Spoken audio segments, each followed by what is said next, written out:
ಜಿಲ್ಲೆಯಲ್ಲಿ ರಸ್ತೆ ಗುಂಡಿಯೊಂದು ನವ ವಿವಾಹಿತೆಯೊಬ್ಬರ ಜೀವವನ್ನೇ ಬಲಿ ಪಡೆದಿದೆ. ಕೊರಟಗೆರೆ ತಾಲೂಕಿನ ತೂವಿನಕೆರೆ ಸಮೀಪದ ಕುರಂಕೋಟೆ ಕ್ರಾಸ್ ಬಳಿ ಈ ದುರಂತ ಸಂಭವಿಸಿದ್ದು, ಕೇವಲ 3 ತಿಂಗಳ ಹಿಂದಷ್ಟೇ ಮದುವೆಯಾಗಿದ್ದಂತಹ 22 ವರ್ಷದ ಚೈತ್ರ ಮೃತಪಟ್ಟಿದ್ದಾರೆ. ಚೈತ್ರ ಅವರ ಅತ್ತಿಗೆ ಶೈಲಮ್ಮನವರ ಜೊತೆ ಶಾಲೆಯಿಂದ ಮಗುವನ್ನ ಮನೆಗೆ ಕರೆತರಲು ದ್ವಿಚಕ್ರ ವಾಹನದಲ್ಲಿ ತೆರಳುತ್ತಿದ್ದರು.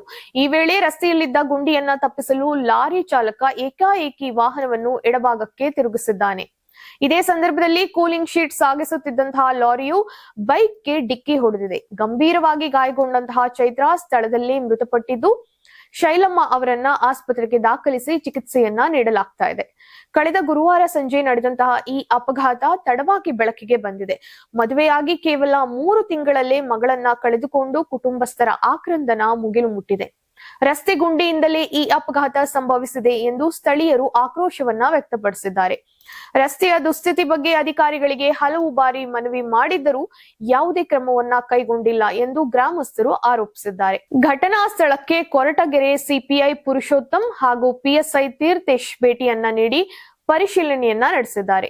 ಮೃತದೇಹವನ್ನ ಶವ ಪರೀಕ್ಷೆಗೆ ಕಳುಹಿಸಲಾಗಿದ್ದು, ಲಾರಿ ಚಾಲಕನ ವಿರುದ್ಧ ಕೊರಟಗೆರೆ ಪೊಲೀಸ್ ಠಾಣೆಯಲ್ಲಿ ಪ್ರಕರಣ ದಾಖಲಾಗಿದೆ. ಪೊಲೀಸರು ತನಿಖೆಯನ್ನ ಮುಂದುವರೆಸಿದ್ದಾರೆ.